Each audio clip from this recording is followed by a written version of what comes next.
próximo item de nossa pauta é os planos econômicos apresentados pelos candidatos na semana passada. Vamos lá, pegar minha colinha aqui, que é o seguinte: na semana passada, o Donald Trump chamou um comício na queridíssima Carolina do Norte para anunciar os seus planos econômicos. Adivinha? Passado alguns minutos de sua apresentação, ele falou absolutamente sobre tudo, menos sobre a economia. Então, ele não anunciou de fato quais são os seus planos econômicos. Inclusive, durante a sua passagem pela Carolina do Norte, ele falou assim: "Ah, o pessoal mandou eu falar aqui sobre economia, fazer um papo mais técnico com vocês, sobre qual será a nossa abordagem econômica", e não falou, e acabou não falando. Aí, por conta disso, 2 dias depois, a campanha do Trump chamou uma conferência de imprensa para ele falar sobre economia. E aí era num dos campos de golfe dele lá, não lembro qual que foi o estado, Nova York, na Pensilvânia, não lembro agora. Enfim, eu sei que é, assim, um resort de bilionários, e aí colocaram um monte de produto de supermercado, sucrilhos, café, bolacha ou biscoito, dependendo de onde você é. Enfim, vários itens, assim, que eles chamam lá de grocery, né, que são coisas, assim, de consumo que a gente consome, que a gente compra em loja de conveniência, né, que são os principais produtos que tiveram um aumento de preço nesses últimos anos. E aí a pauta era para ele falar sobre isso, de como a vida estava mais difícil e quais seriam as estratégias dele para atacar esse problema, porque a cesta básica, digamos assim, do americano estava mais cara. Adivinha? Ele não falou. E aí ele prometeu, porque no dia seguinte da apresentação dele na Carolina do Norte, a Kamala Harris apresentou a propostas econômicas dela. E aí ele prometeu que hoje, segunda-feira, ele ia anunciar o plano econômico dele. Algumas coisas a gente já sabe, né? Entre essas coisas, por exemplo, está a manutenção do imposto para os dividendos das empresas em 21%, como é nos dias atuais, o aumento de 20% nas importações, de tarifas nas importações, o corte de impostos para energia. Então, gasolina, energia elétrica, entre outras coisas, para tentar baixar o preço desses itens de consumo. Uma das críticas que os economistas fazem é que, primeiro, não está claro como ele vai fazer isso e que essas medidas geram inflação.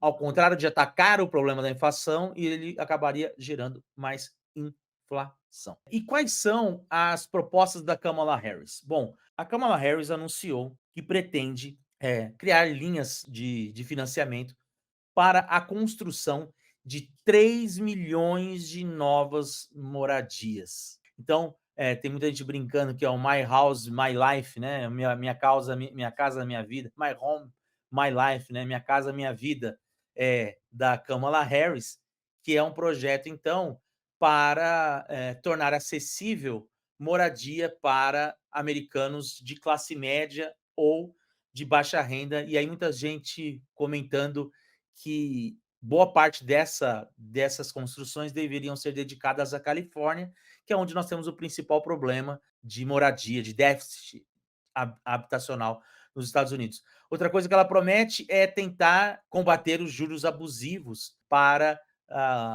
o financiamento dessas casas, além de linha de crédito. E aí, para os primeiros compradores de casa, eu estou comprando pela primeira vez a minha casa, eu ganho do governo um cheque de $25.000 para ajudar na entrada.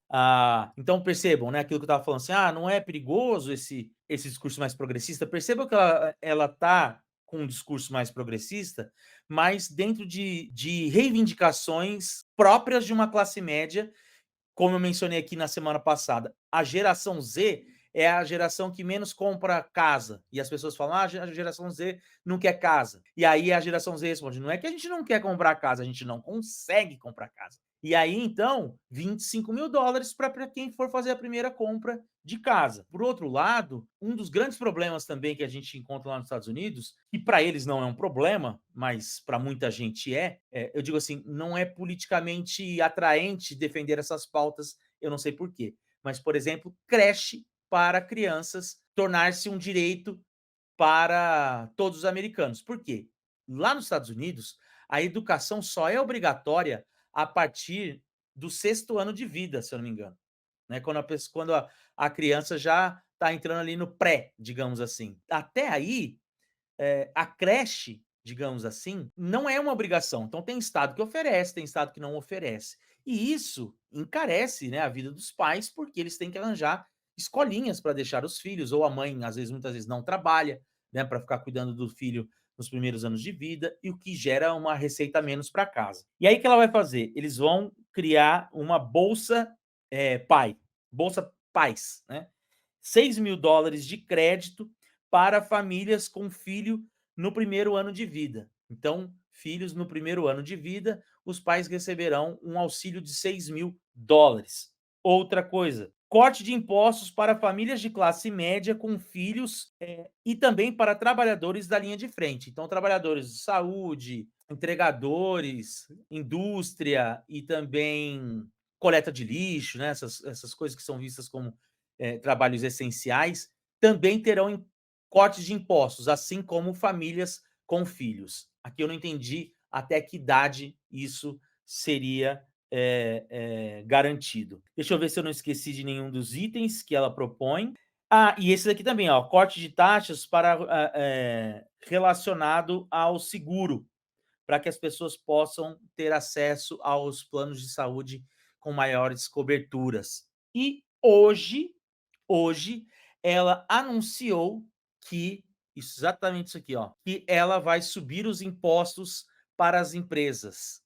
Os impostos sobre dividendos das empresas, antes do Donald Trump tomar posse, era de 35%. O Donald Trump baixou para 21%. Foi um ato que ele aprovou em 2017, passou na Câmara, no Senado, e tem validade até o ano que vem. Eram 8 anos de validade. Então, o ano que vem ela pode mudar, enviar uma nova proposta. Inclusive, nessa nova proposta de impostos, ela pode propor impostos sobre grandes fortunas, por exemplo. E aí ela já anunciou que vai subir, não vai voltar a 35%, mas vai sair dos 21% para 28%. Então, o imposto sobre dividendos das das empresas vai sair de 21% para 28%. Qual era a estratégia do Trump lá nos 21 quando ele baixou para 21%? Era algo semelhante à do Ronald Reagan, que era: eu abaixo os impostos para as empresas terão então que pagar menos impostos, elas terão mais dinheiro sobrando, e esse dinheiro que sobra, elas vão reinvestir vão tornar investimentos para a expansão dos seus parques industriais, dos seus produtos, enfim, da sua distribuição, qualquer coisa do tipo. A ideia era essa. No entanto, o que muita empresa fez com essa diminuição? Pegou o dinheiro e recomprou suas ações. Então, não colocou esse dinheiro necessariamente para investir na expansão, como investimento privado, mas na recompra das suas próprias ações.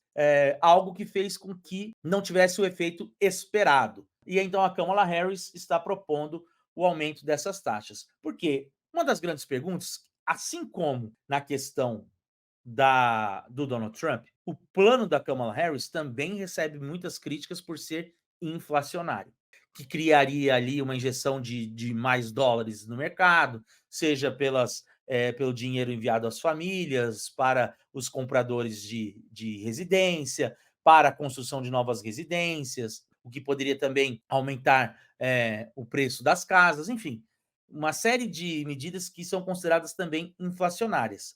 Além disso, que ela teria que expandir o déficit norte-americano para garantir várias desses investimentos. E aí, então, que ela já aponta que ela pretende subir imposto, né, para bancar essas modificações.